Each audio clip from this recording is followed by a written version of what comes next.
Quando os ponteiros se encontram e que nós ouvimos as 12 badaladas.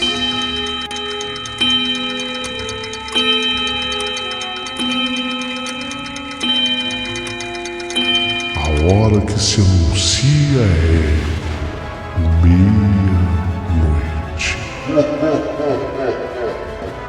Uma hora em que tudo pode acontecer, inclusive nada. Mas hoje, muitos acontecimentos. Vamos à história de hoje.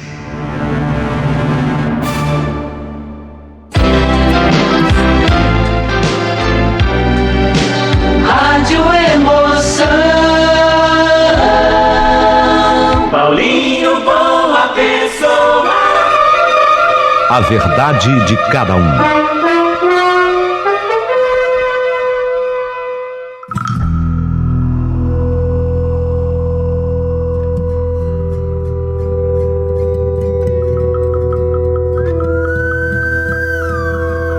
Meu querido amigo Paulinho Boa Pessoa, sempre ouço as suas histórias e eu gosto muito. E hoje eu resolvi contar-lhe a minha história. E até hoje, Paulinho, eu fico arrepiada só de me lembrar desse fato. Meu nome é Graziela e certa vez, era um domingo, até me lembro do ano em que aconteceu. Era um domingo em 2003, do mês de junho. Eu estava num churrasco. Sabe aquela coisa familiar gostosa? Eu estava com a minha irmã. Estava eu, minha irmã, alguns amigos e ficamos lá no churrasco, aquela diversão, era domingo, né? Mais ou menos por volta de umas 8 horas da noite desse domingo, eu resolvi voltar para casa, só que eu resolvi voltar para casa sozinha, porque a minha irmã estava gostando tanto do churrasco. E depois não era só churrasco, era aquela turma de jovem, aí um que pega o violão, começa a cantar... Todo mundo começa a se envolver. A minha irmã se envolveu. Ela gostou. Ai, vamos ficar mais. Eu falei, não. Eu já estava com vontade de voltar para casa. Já 8 horas da noite, fazia um pouco de frio. Domingo, junho. Voltei sozinha mesmo. A minha irmã ficou lá. Inclusive, a minha irmã se fazia acompanhar pelo namorado. Então ela tinha mais motivos, mais razões para continuar. Eu fui para casa. Não, a casa não ficava longe de onde eu estava no churrasco, não. A minha casa dava até uma caminhadazinha boa, mas não era assim tão longe. Fui caminhando. Num determinado momento, cheguei num local, eu andando, sozinha, eu escutei alguém chamando. Ué, isso de noite, né? Já passava, portanto, das 8 horas da noite. Eu ouvi. De repente, eu escutei uma pessoa chamando. Quem será? Olhei ainda meio distraída e assim, à distância eu pude vislumbrar. Era um moço, um rapaz louro, branco. Ele parecia até, de tão branco que ele era, ele parecia albino. Sabe, a pessoa é clara assim, mas às vezes extremamente clara, sobrancelha clara, cílios. Ele até me pareceu ser um albino e sem que eu desse muita atenção para ele me perguntou algo que eu nem me lembro direito qual foi a pergunta dele.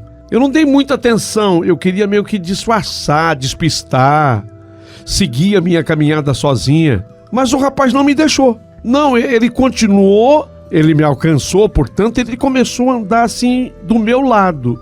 E aí eu me assustei um pouco, sabe? Fiquei assustada, lógico, uma pessoa estranha. E aí ele se colocou do meu lado, ele começou a andar junto comigo. Ele percebeu que eu me assustei. E aí ele me falou, não, calma, não precisa ficar assim com medo de mim, não. Eu tô aqui só para te dar um aviso. Juro que aquilo me assustou ainda um pouco mais, um aviso, né? Eu estava na rua, a rua, assim, você sabe que domingo não tem tanto movimento, ainda mais essas 8 horas da noite, apesar de ter algumas pessoas na rua, eu podia me sentir um pouco mais seguro, porque eu vi pessoas passando na rua, talvez por isso eu até me preparei para escutá-lo. E ele começou a falar, eu vim te dar um aviso. Eu nem cheguei a perguntar para ele que tipo de aviso você quer me dar. Mas ele começou: sabe aquele seu namorado? Ele está falando do meu namorado. Se afaste dele. Sabe por quê? Ele é meu. Não é possível, meu Deus do céu. O que esse rapaz está me falando? Para eu me afastar do meu namorado? Aí ele falou: ele é meu. Eu falei: será que meu namorado... Eu comecei a pensar: será que meu namorado é homossexual e tem algum tipo de relacionamento com esse rapaz? Sei lá, um turbilhão de coisas começou a passar pela minha cabeça, né? Se você não se afastar dele, continuou o rapaz, se você não se afastar dele, algo horrível vai te acontecer. Eu vim aqui para te avisar. Nossa, quando ele falou assim, se eu não me afastasse dele, algo terrível iria me acontecer. Eu me arrepiei dos pés à cabeça. A primeira coisa que me veio à cabeça é que ele era um homossexual, que ele era apaixonado pelo meu namorado, porque ele falou: o teu namorado é meu. Ele falou para mim: o teu namorado é meu. E se você não se afastar dele, algo terrível vai te acontecer. Será que ele está me ameaçando de morte? E eu senti aquele arrepio dos pés à cabeça. E ele continua falando: você sabe quem sou eu? Eu olhei para o rapaz. Eu não sabia quem ele era. Eu apenas via que ele era um rapaz extremamente claro, albino. Para mim, ele era um rapaz albino, mas eu não sabia quem ele era. E pelo papo, pela conversa dele até ali, eu estava deduzindo que talvez ele fosse um homossexual que tinha ou que queria ter algum caso com meu namorado. Ele me fez uma ameaça: se eu não me afastasse do meu namorado, algo terrível iria me acontecer. Então eu praticamente respondi com o olhar que eu dei para ele, que eu não sabia quem ele era. Eu não sabia. Aí ele completou: olha, vocês vivem me expulsando da sua igreja. Vocês vivem me expulsando da sua igreja. Mas hoje eu estou aqui. Eu estou aqui na sua frente. Quando ele falou isso, e aí eu olhei para a cara dele, encarando-o de frente. Olhei para a cara dele e, para minha surpresa, os olhos dele não eram mais os olhos de uma pessoa. Os olhos se transformaram em bolas de fogo. Houve uma metamorfose do rapaz ali na minha frente, uma mudança completa e total. Eu nunca vi algo parecido. Me bateu aquele medo, aquele pavor. Eu corri. A minha casa não estava mais tão distante, então eu corri direto para minha casa. Ainda bem que a minha casa estava próxima. E quando eu cheguei em casa, graças a Deus, eu entrei, encontrei a minha mãe, contei para minha mãe. Mãe, contei para ela: olha, aconteceu assim. Eu fui relatando para minha mãe tudo que tinha acontecido, até o desfecho das bolas de fogo no lugar dos olhos daquele rapaz. Mamãe segurou a minha mão. Eu estava apavorado, eu suava frio, apesar do frio lá fora. Mamãe, junto comigo, propôs uma oração pedindo a Deus, ao Espírito Santo, toda a proteção.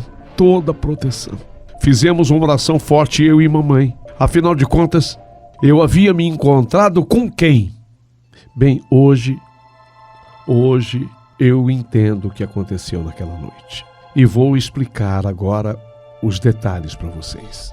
Eu me separei daquele meu namorado. Eu me separei daquela pessoa porque logo na sequência eu descobri que aquele meu namorado, ele era usuário de drogas. Se eu já soubesse disso, sabe, eu teria enfrentado com meu namorado. Mas foi uma traição. Ele mentiu para mim. Ele me dizia que ele era um tipo de pessoa e de repente eu descobri uma outra pessoa nele.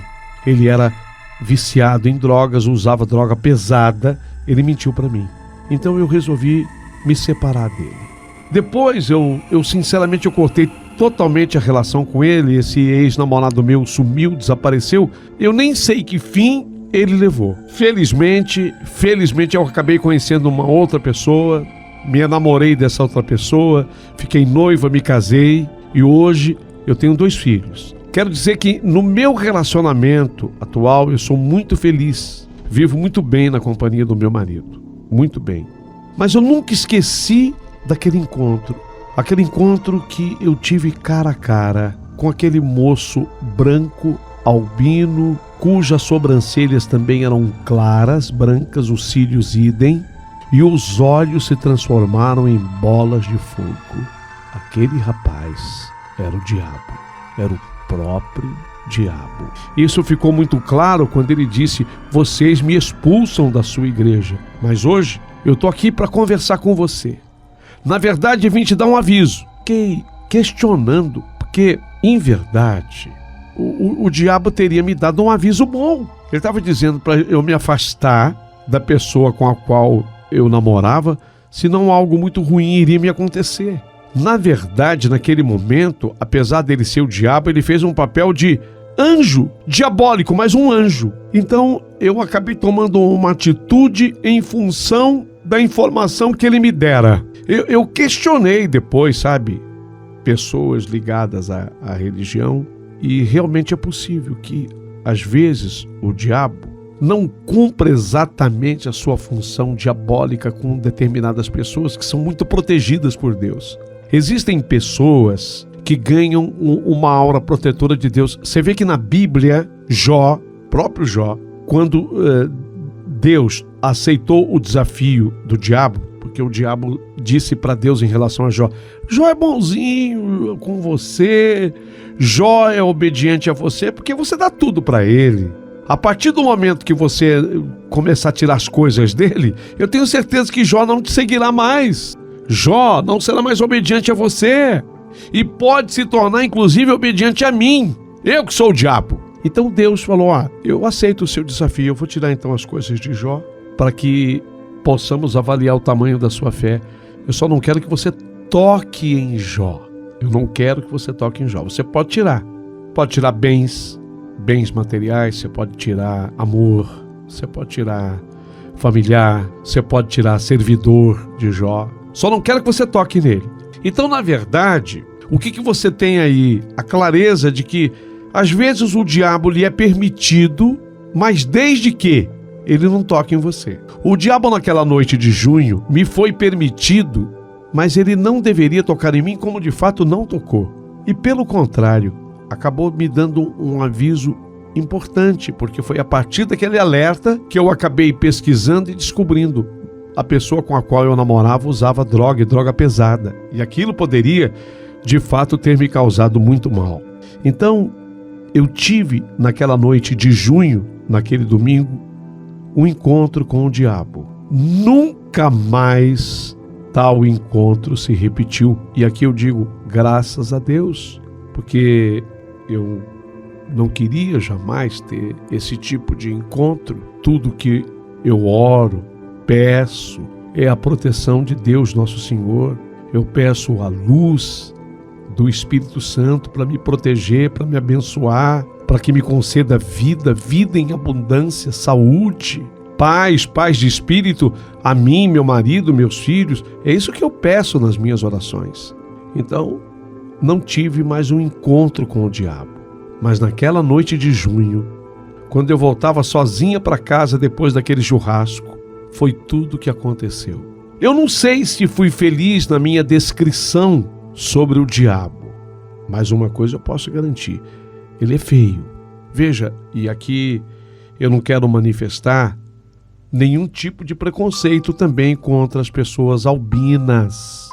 As pessoas albinas, eu até tenho amizades assim, e não vai aqui nenhuma carga de preconceito contra essas pessoas. Eu apenas descrevi que ele me pareceu albino exatamente devido ele ser muito branco, muito branco, a sobrancelha clara, os cílios claros. Então tudo aquilo me fez acreditar que ele fosse de fato uma pessoa albina, mas não trago nisso nenhuma carga de preconceito. Eu tenho muito respeito por todo ser humano e, repito, tenho amigos albinos também. Mas essa é uma história que eu vivi de perto. Eu vi de perto e eu conversei com o próprio demônio, o próprio diabo. Ele veio conversar comigo, precisou conversar comigo. Não me fez mal, você observa? Não me fez mal, ele me foi permitido, mas veio me trazer um aviso importante. Estranho, né? Essa história é verdadeira, aconteceu comigo. Eu sei que quando eu conto, as pessoas me olham assim, dizendo, mas você viu? Ou você imaginou? Não, eu vi. Ela é real. Eu, quando me lembro do encontro, dos detalhes, do trecho da rua em que aconteceu, eu até sinto arrepios. Queria agradecer demais, Paulinho, você, ao seu canal.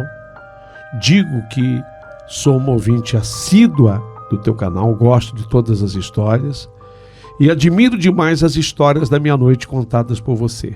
Meu nome, Graziela, aquela mulher que não deixa de te acompanhar. Peço que vocês comentem abaixo do meu vídeo o que você achou deste encontro diabólico que eu tive, mas onde eu não fui prejudicada, eu fui ajudada. É isso que impressiona. O que você acha?